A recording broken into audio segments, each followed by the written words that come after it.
नमस्कार, मैं हूँ रेणुका काले। मेरी हिंदी कक्षा हिंदी पथ में आपका स्वागत है। वही इन दिनों पत्र लेखन की बात हम कर रहे हैं और बहुत सारे औपचारिक पत्र हमने लिखे हैं, पहले की कक्षाओं में सीखे हैं और अब चल रहा है सिलसिला अनौपचारिक पत्रों का। तो उसी के अंतर्गत आज हम लिखने जा रहे हैं अनौपचारिक पत्र के अंतर्गत पढ़ाई की जानकारी देते हुए पिताजी को पत्र। तो वही है जो बातें मैं अक्सर दोहराती हूँ कि आप पत्र हमेशा नए पेज से शुरू करिएगा और आप पत्र लिखते समय मार्जिन का ध्यान अवश्य रखिएगा। मार्जिन अगर नहीं है तो मार्जिन खींच लीजिएगा। ये रेड लाइन जो होती है ना, हाशिया जिसको कहते हैं, इसका ध्यान रखना बहुत ज़रूरी है। तो चलिए इन दोनों बातों का ध्यान रखते हुए हम शुरू कर देते हैं आज का पत्र। आप रहते हैं, आप कल्पना कीजिए हॉस्टल में आप रहते हैं, छात्रावास, शहर का नाम मैंने दिल्ली लिख दिया है, डेट डाल दीजिए 1/3/2024, जो भी डेट है वो आप डाल सकते हैं। पूज्य पिताजी, ये आ गया आपका संबोधन। पिताजी को पूज्य बोलते हैं, पूजनीय या पूज्य, ध्यान रखिएगा।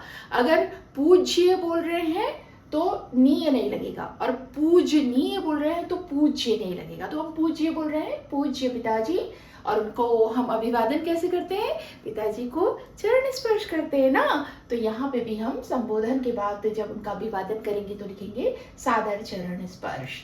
ये हो गया आपके पत्र का पहला हिस्सा, है ना।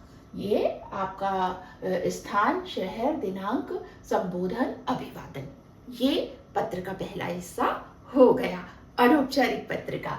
अब पत्र का मैटर, जिसके लिए आपने पत्र लिखा है, पढ़ाई की जानकारी आपको देना है, तो यहाँ आप अपनी बातें अपने शब्दों में लिख सकते हैं।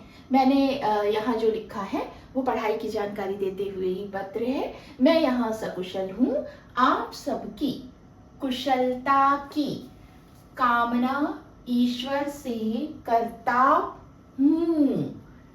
मेरी पढ़ाई बहुत अच्छी चल रही है। अर्धवार्षिक परीक्षा में 95% अंकों के साथ में अपनी कक्षा में प्रथम आया हूँ। ठीक है। गणित में आशा के अनुरूप अंक नहीं मिले हैं। बच्चा ये भी बता रहा है कि जितना सोचा था उतने अंक उसको गणित में नहीं मिले हैं। मैंने वार्षिक परीक्षा के लिए कड़ी मेहनत शुरू कर दी है। मैं इस बार गणित सहित सभी विषयों में अच्छे अंक लाऊंगा।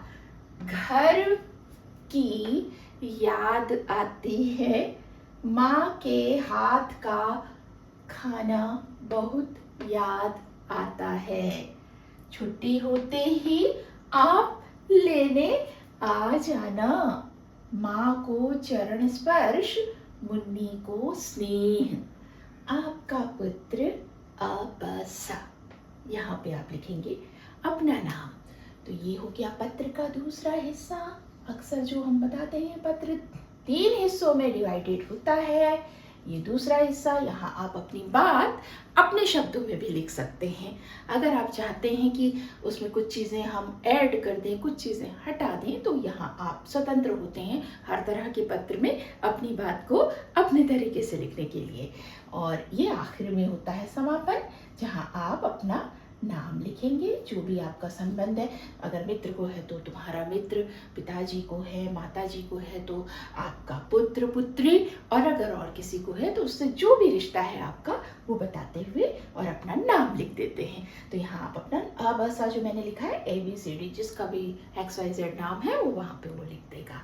तो ये रहा आपका पढ़ाई की जानकारी देते हुए पिताजी को पत्र।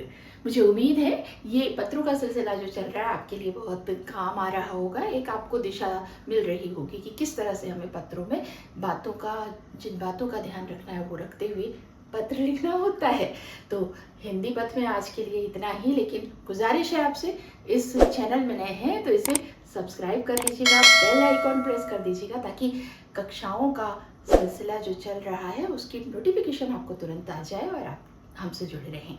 तो आज के लिए इतना ही। हिंदी पथ में जाने से पहले जो गुजारिश हमेशा करती हूँ, स्वस्थ रहिए, मस्त रहिए और दीजिए अनुमति अपनी काले बहन को हिंदी पथ से। नमस्कार।